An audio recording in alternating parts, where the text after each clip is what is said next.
Noong unang panahon, ay may mag-asawang nainirahan sa isang malayong lupain ng Camp Florania. Mahabang panahon na silang nagsasama, subalit hindi sila mabiyayaan ng anak.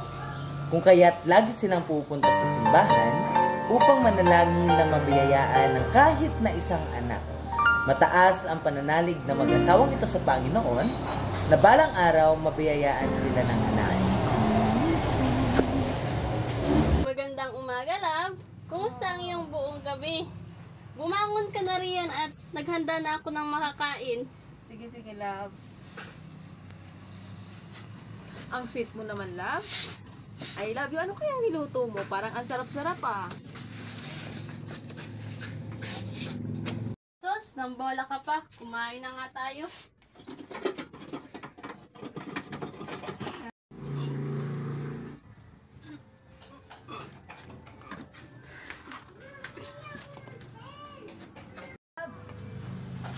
Anong nangyari sa'yo, love?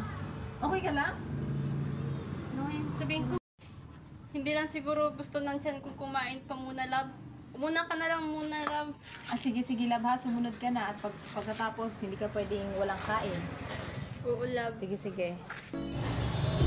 Ngunit makalipas ang ilang araw, ay nagpatuloy pa rin ito at madalas rin siyang nahihilo, kaya naman nagtungo na ang mag-asawa sa bahay ng albularyo upang malaman kung ano ang sakit na nararamdaman ni Aling Beth.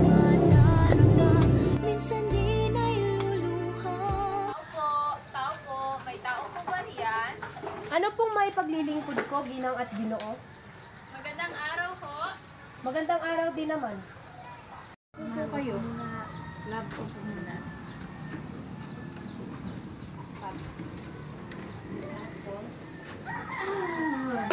Dire. Habang po kami nais ituturo sa inyo, baka po maaari ninyong suriin ang aking asawa dahil siya po ay ilang araw na po hindi kumakain at lagi po nahihilo at ganoon din po ay nagkakaroon siya lagi ng aramdaman. Siguro po ay hindi lang ang nagustuhan ng tiyan ang kinain namin nung nakaraan. Hindi, love, kasi di ba ayaw mo nga kumain tapos lagi ka pa nagkakasakit. Ganun ba? Akin na ang iyong kamay at ng aking matingnan. Pero sa aking palagay, ito ay hindi isang sakit lamang. Ano po bang ibig ninyong sabihin? Sige po.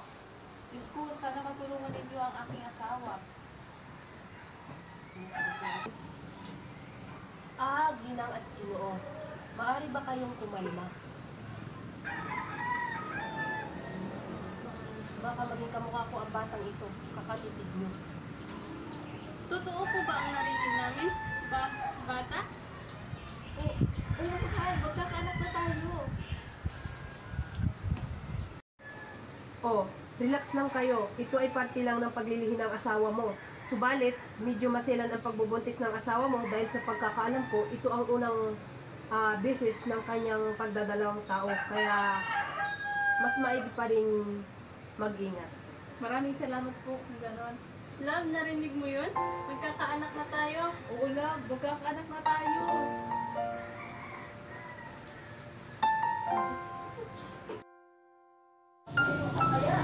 At makalipas ang 9 na buwan, ay nanganak na si Aling Beth, subalit makalipas lang ang 2 linggo, ay pumanaw rin si Michael. Kaya't mag-isang pinalaki ni Aling Beth ang kanilang anak na si Rodeline.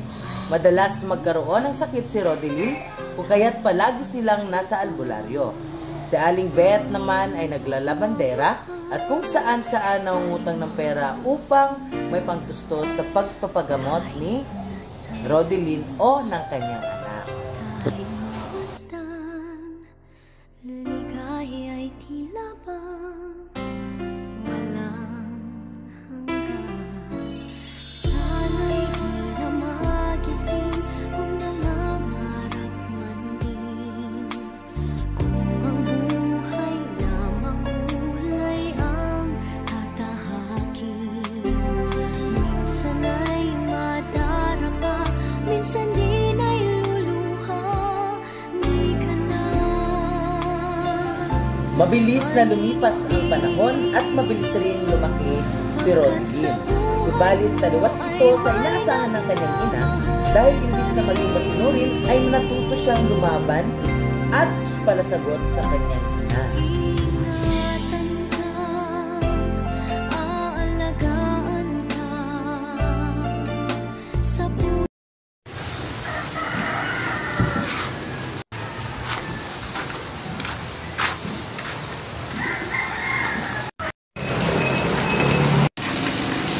Anak, ano bang nangyayari sa'yo? Bakit nakikipag-away ka sa paaralan? Anak, sagutin mo naman ako! Alam niyo ba kung anong dahilan? Yun ay naging mahirap tayo. Bakit ba kasi hindi ako sinilap sa mayamang pamilya? Teka lang, anak. Huwag ka namang ganyan. Kahit mahirap tayo, hindi tayo masamang tao. At saka, ibinibigay ko naman sa'yo lahat, di ba? Alam niyo ba ang nasisip ko ngayon? Ang malas ko! Ang malas ko na sinila ako sa ganitong buhay! Ingatan ka,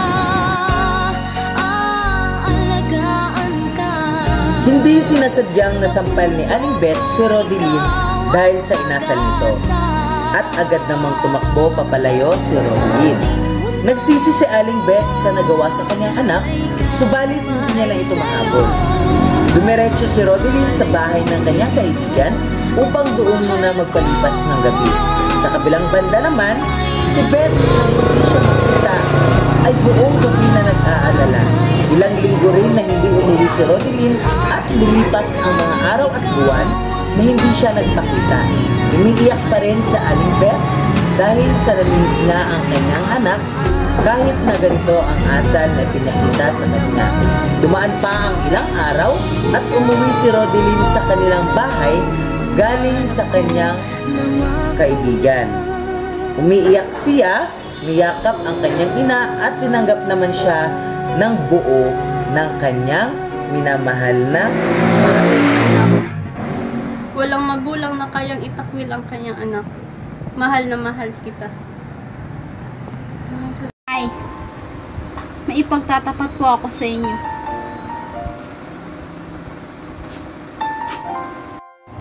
Anak, bakit mo ito nagawa? Mag-isa lang ako pero ginawa ko naman ang lahat. At naibibigay ko naman lahat ng gusto mo, hindi ba? Inay, sorry po. Anak, wala na tayong magagawa. Nandyan na yan. Salamat po, Inay. Sana mapatawad niyo po ako. Ang iyong pagmamahal. Ngunit nasan ang ama ng iyong dinadala? Bakit hindi mo siya kasama?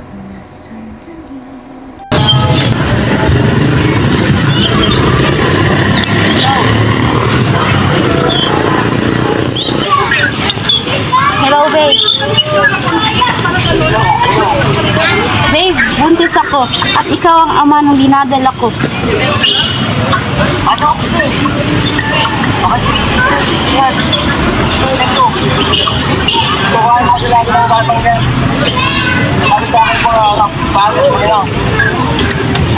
Babe, bata ito. Naririnig ko ba sinasabi mo? Papatayin mo ang sarili mo, anak?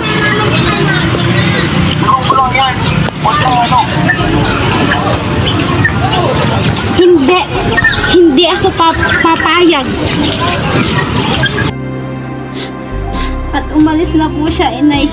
At ayaw niyo po panagutan ang pagbubuntis ko. Hayaan mo, anak. Hindi mo kailangan ang ganong lalaki. Nandito ako. Tutulungan kitang palakihin ang anak mo at magiging apo ko. Kung nakaya kong palakihin kang mag-isa, kaya mo rin. Alam ko magiging mabuti kang ina. At nandito lang ako, makasama mo ako sa pagpapalaki ng bata. Salamat po, Nay. Dahil malaki ang kasalanan ko. Ang ina ay ina.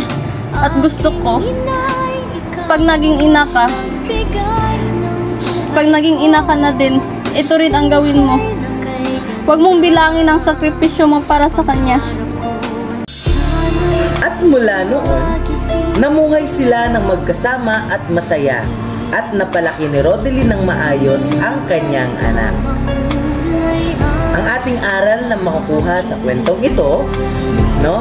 Bilang mga anak, marami tayong mga pagsubok na pinagdadaanan, subalit dapat natin tatandaan na ang mga magulang natin ay ating mahalin at irespeto dahil kahit gaano kahirap ay nandoon ang pagsasakripisyo upang itaguyod at tanggapin tayo anuman ang ating mga pagkakamali.